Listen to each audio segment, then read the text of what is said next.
Hello friends. तो कैसे हैं आप सब लोग? उम्मीद है सब अच्छे होंगे।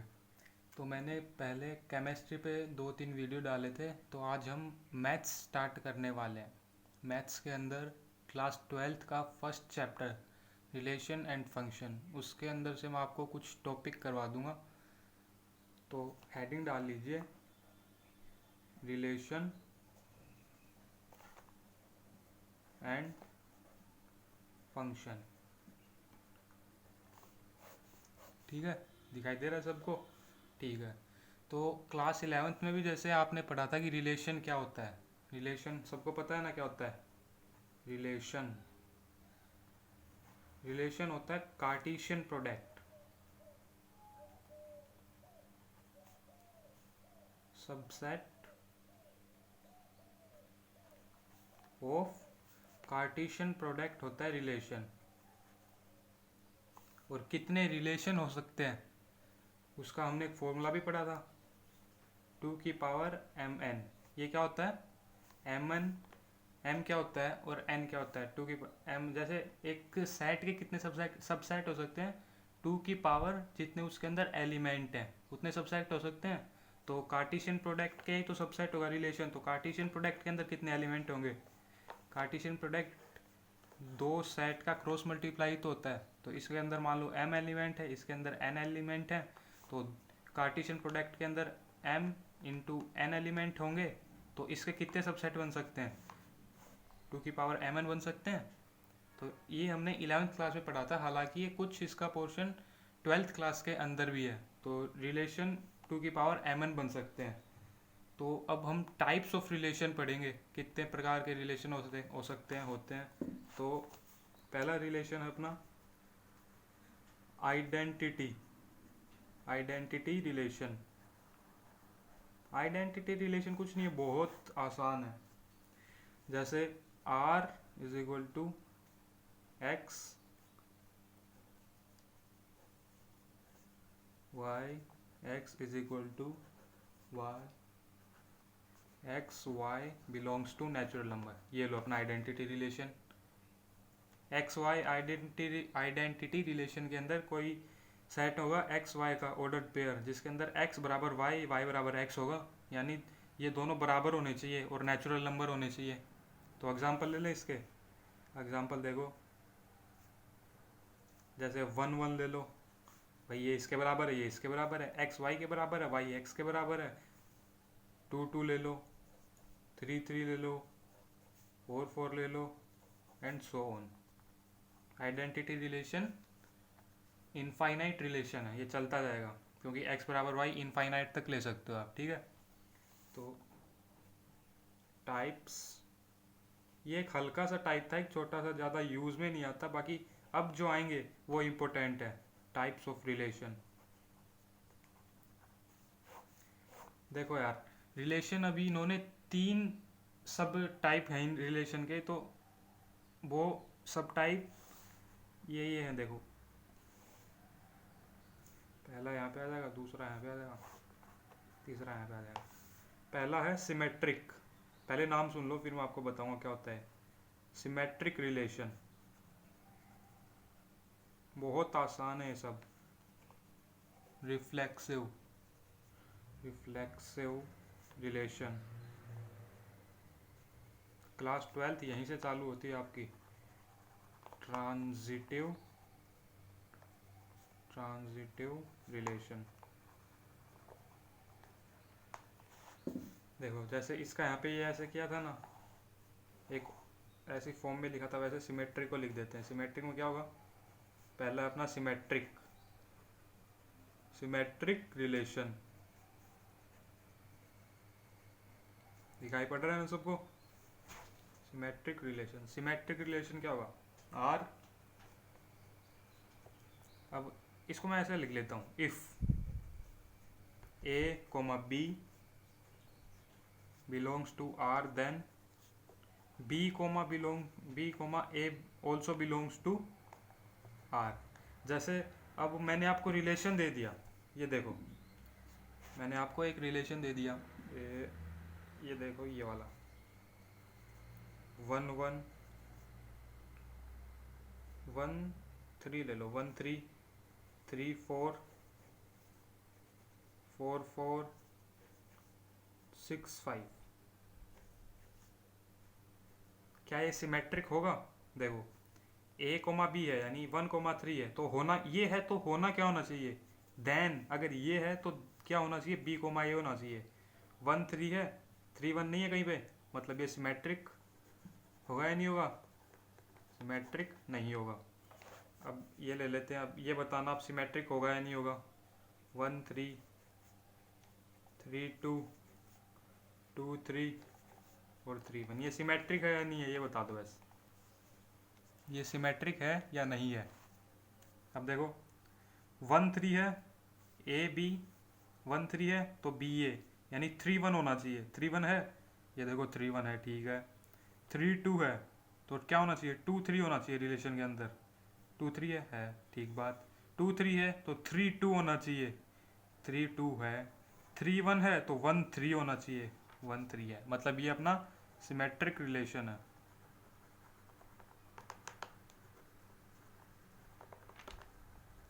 ठीक है, ये पहला टाइप है, समझ में आ गया ना सिमेट्रिक। तो अभी यहाँ पे करते हैं दूसरा अपना, दूसरा रिलेशन लेते हैं हम, रिफ्लेक्सिव। रिफ्लेक्सिव रिलेशन सबसे आसान चैप्टर है, हालांकि कुछ लास्ट में थोड़ी होगी आपको दिक्कत, लेकिन आराम से सही से पढ़ोगे तो कुछ नहीं होगी। तो इसकी तरह ही समझते हैं, if A comma B is present in relation then A comma A is must be present in relation. समझ में आया क्या है? दिखाई दे रहा है? If A comma B is present in relation then A comma A must be present in relation. जैसे एग्जांपल ले लेते हैं, 1 कोमा 1 1 कोमा 2 2 ले लो, 1 कोमा 2 2 कोमा 3 1 कोमा 1 2 कोमा 2। अब देखो ये क्या बोल रहा है? ए बी, अगर ए बी प्रेजेंट है तो ए ए होना चाहिए, मतलब पहला रिपीट होना चाहिए। 1 2 है तो क्या होना चाहिए? 1 1 होना चाहिए। ऐसे हम हर एक का चेक करेंगे, इसका चेक किया, फिर इसका चेक किया, फिर इसका चेक किया, हर एक का चेक करेंगे, ठीक है। तो 1 2 है तो होना क्या चाहिए? देन 2 1 होना चाहिए। 2 1 है क्या? सॉरी, वो तो सिमेट्री का बता दिया ना मैंने। 1 1 2 है तो 1 1 होना चाहिए। 1 1 है क्या? ये रहा, ठीक है।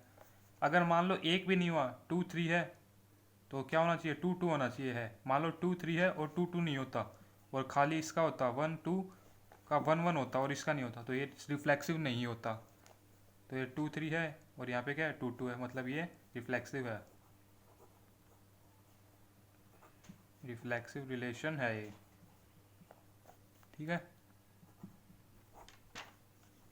अगला ले लेते हैं, इसका एक और एग्जांपल दूं? चलो अगला ही ले लेते हैं, ट्रांजिटिव। ट्रांजिटिव रिलेशन, ये थोड़ा ध्यान से समझना। इफ ए कोमा बी,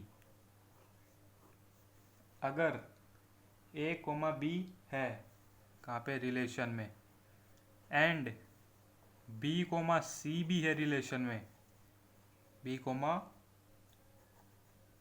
सी है रिलेशन में, तो then A comma C must be present in relation.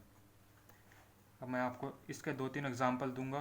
पहला एग्जांपल देखिए, ये एग्जांपल है अपने, पहला एग्जांपल देखिए इसका, example 1, r is equal to 1 1 2 1,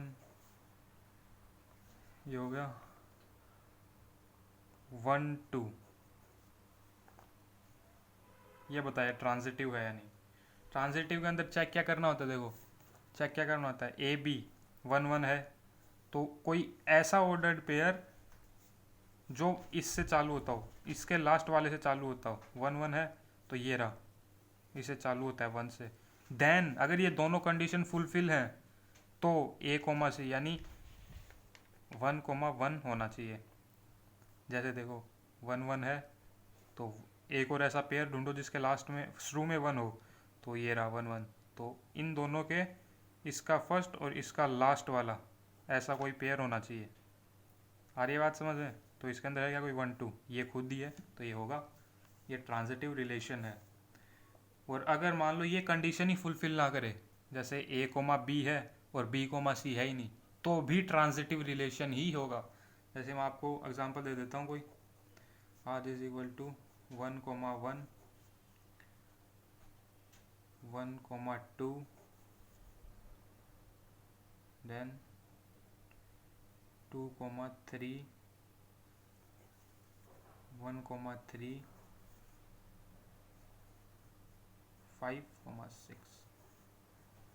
अब हर एक एलिमेंट का चेक करेंगे। 1,1 है तो इसका और किसी का फर्स्ट मैच कर रहा है, इसका मैच कर रहा है, तो इन ये दोनों होने चाहिए। 1,2 होना चाहिए जो कि ये खुद में ही है, तो ये इसका हो गया। अब इसका चेक करते हैं, 1,2 और 2, ये रहा, यहाँ पे भी 2, यहाँ पे भी 2।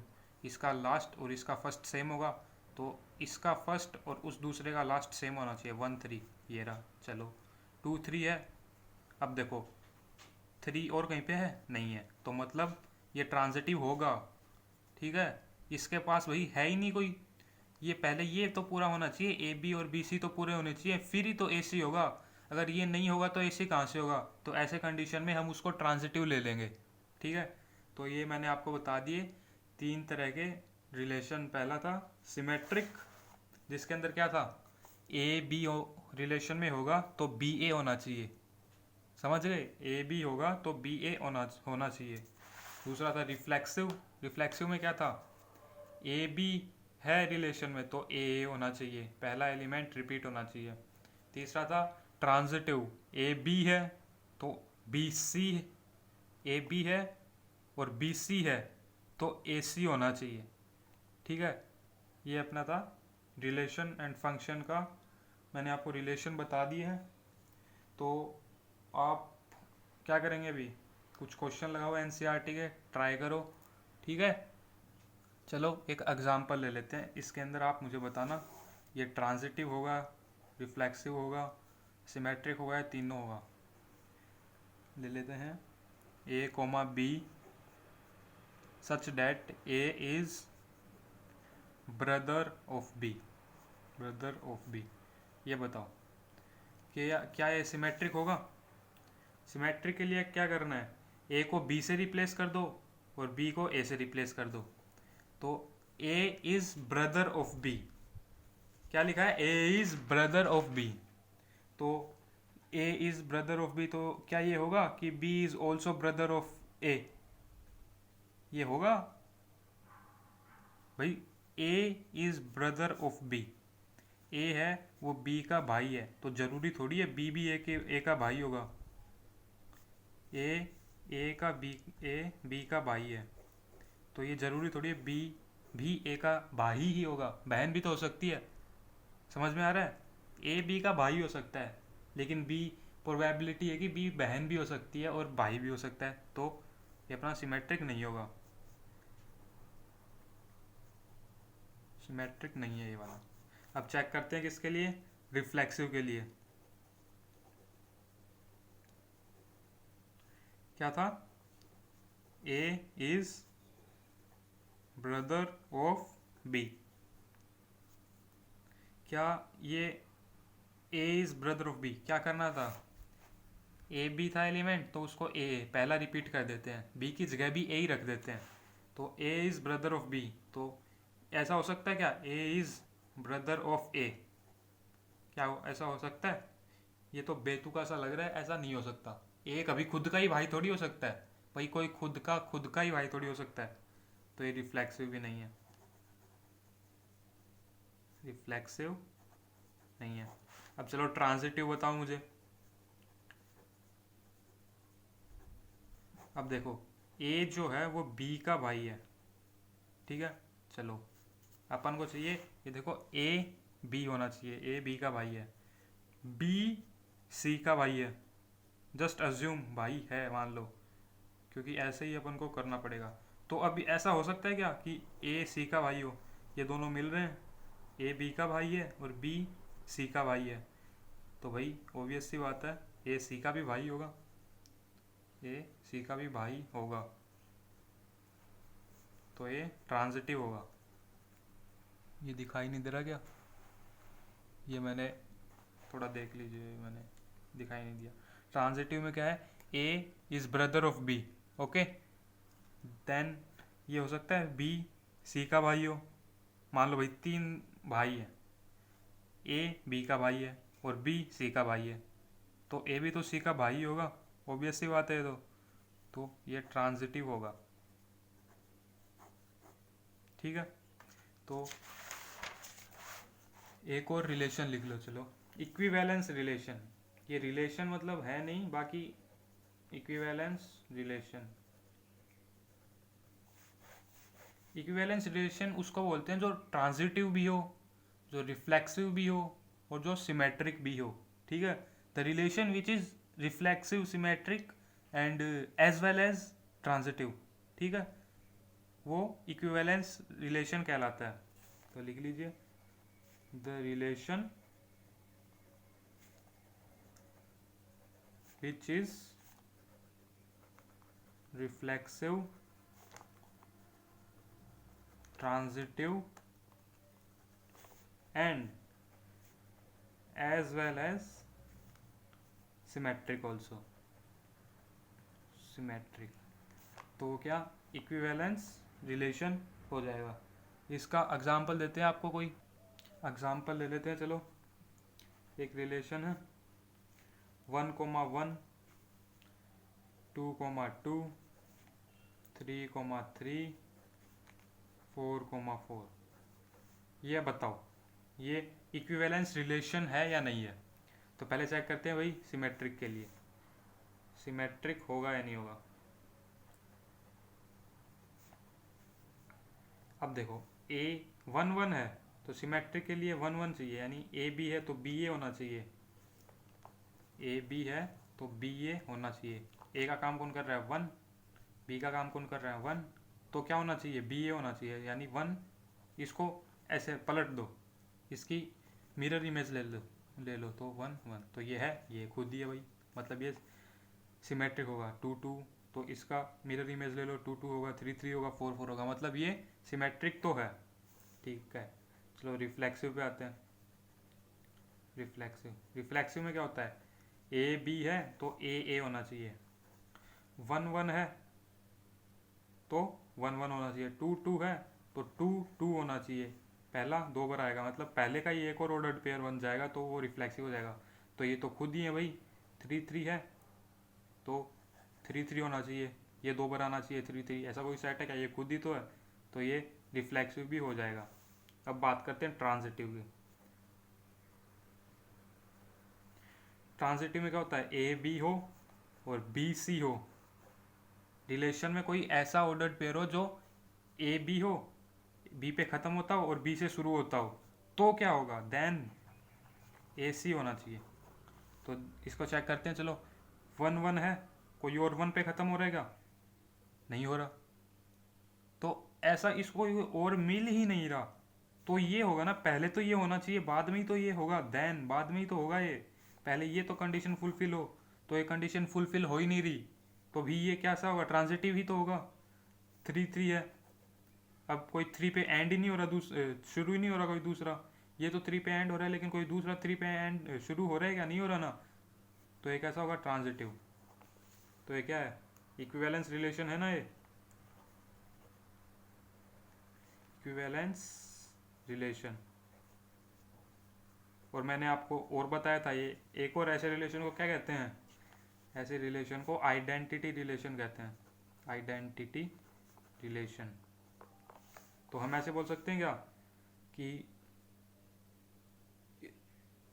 Identity relation is equivalence relation, ठीक है। आइडेंटिटी रिलेशन है वो इक्विवेलेंस रिलेशन भी होगा।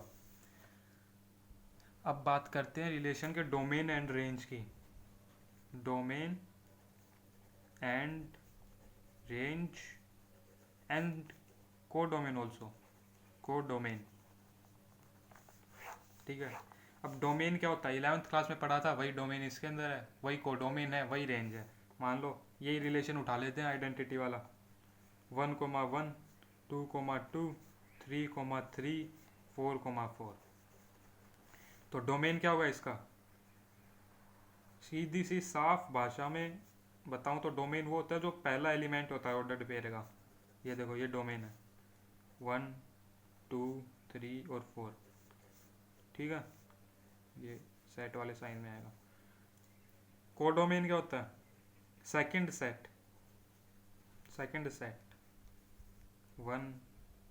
अब इसके अंदर अपन को सेट दे नहीं रखे, यही दे रखा है, तो इसका सेकंड एलिमेंट ही कोडोमेन हो जाएगा और यही रेंज हो जाएगी। ठीक है, यही कोडोमेन हो जाएगा। अब ऐसे समझाऊंगा, देखो आपको,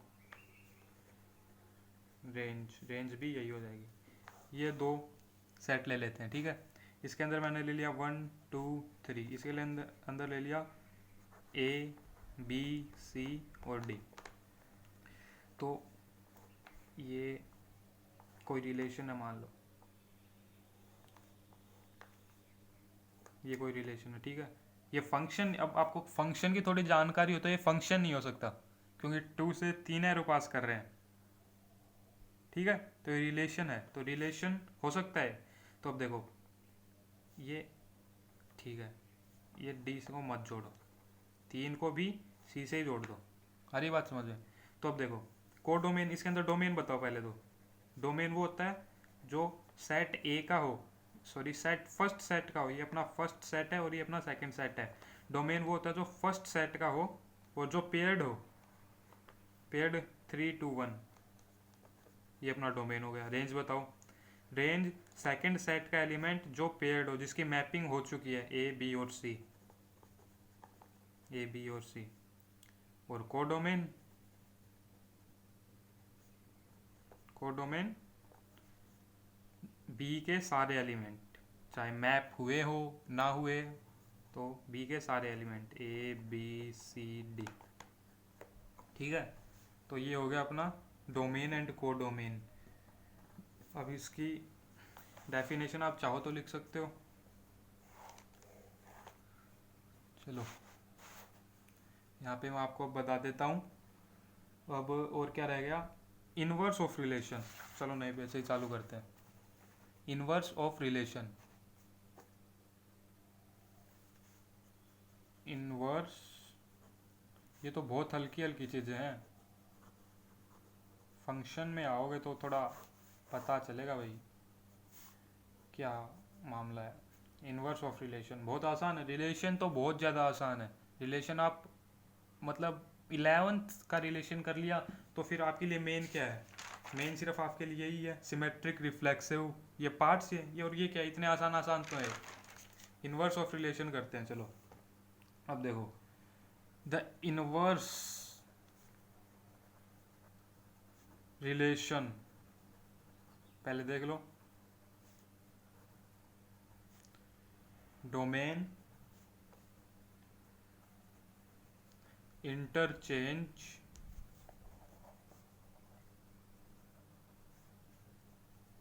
with range and range changes to domain. ठीक है, इसके अंदर क्या होता है, रेंज होती है वो डोमेन बन जाता है, और डोमेन होती है, डोमेन होता है वो रेंज बन जाता है। बस इतना ही फ़र्क है इसके अंदर। जैसे मैं बोल दूं कि, बोल दूं क्या, पहले समझा देता हूँ। ये ए है, ये सेट बी है, ए सेट बी, तो रिलेशन मान लो ये है, ऐसे कुछ है। तो ये तो क्या होंगे, मान लो ये एलिमेंट है, ये तो क्या होंगे, डोमेन, और ये क्या होंगे, रेंज या कोडोमेन। ए से बी रिलेशन है, और एक और रिलेशन ले लेता हूँ मैं, मतलब इसका इनवर्स कैसे होगा, इनवर्स, अब एरो ऐसे आएंगे, ए से बी ही होगा रिलेशन तो, लेकिन वो इनवर्स रिलेशन कहलाएगा। फिर क्या होगा, इनवर्स रिलेशन कहलाएगा। अब देखो, जो यहाँ पे ये रेंज थे, यहाँ पे ये रेंज ही तो होंगे, इसकी मैपिंग इससे हुई है तो ये रेंज ही तो होंगे, तो यहाँ पे वो क्या बन गए, डोमेन बन गए। ठीक है, जैसे एग्जांपल लेके बताऊँ, पहले ये लिख लो, domain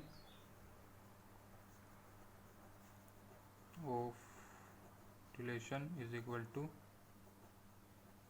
range of R inverse and range of relation is equal to domain of R inverse. ठीक है, जैसे एग्जांपल ले लो, एक रिलेशन है 1 2 4 5 6 7 8 5, ये कोई रिलेशन है। ठीक है, तो अब इसका आर इनवर्स क्या होगा, इनवर्स को ऐसे लिखते हैं। ठीक है, इसको ऐसे मत लिख देना 1/r, ये गलत हो जाएगा। ये सिर्फ मतलब इंडिकेट करता है कि हम रिलेशन का इनवर्स निकाल रहे हैं, तो आर इनवर्स हो जाएगा। जो डोमेन होता है वो रेंज बन जाएगा, और जो रेंज होती है वो डोमेन बन जाएगा। तो इसको पलट दो, इनवर्स कर दो इसका, 2 1 5 4, बहुत ईजी है ये तो, 7 6 5 8। ठीक है, इसको बस पलटना ही तो है, इसका डोमेन इसकी रेंज हो जाएगी और इसकी रेंज उसका डोमेन हो जाएगा। जैसे मैं बोलूँ आर का डोमेन फाइंड आउट करो, आर का क्या होगा डोमेन, 1 4 6 8, और मैं बोलूँ आर इनवर्स का रेंज फाइंड आउट करो, रेंज फाइंड आउट करो, तो क्या होगा रेंज 1 4 6 8। और यही तो बताया था मैंने, domain of relation is equal to range of relation is equal to range of inverse of relation. ठीक है, तो देखो रेंज और इसका डोमेन बराबर आ गया। ऐसे ही रेंज ऑफ रिलेशन बराबर आ जाएगी domain of relation. I hope कि आपको ये समझ में आया होगा सारा मैंने क्या बताया है। तो बस रिलेशन, इससे ज़्यादा कुछ नहीं है। और आपको अगर प्रैक्टिस करनी होगी तो मैं डिस्क्रिप्शन में आपको प्रैक्टिस क्वेश्चन दे दूंगा, तो आप उसको डाउनलोड कर लेना और प्रैक्टिस कर लेना। कोई भी डाउट हो तो आप कमेंट सेक्शन में जाके अपना डाउट पोस्ट कर सकते हो। तो एंड करते हैं इस वीडियो को यहीं पे, हम आगे मिलेंगे जिसके अंदर हम आपको बताएंगे कि फंक्शन के बारे में आपको पूरी जानकारी देंगे। रिलेशन में कुछ दिक्कत नहीं आनी चाहिए मेरे हिसाब से तो, और बाकी आपको कुछ दिक्कत है तो आप कमेंट में बता भी देना। तो सब क्लियर है, तो ठीक है, थैंक यू फॉर वॉचिंग।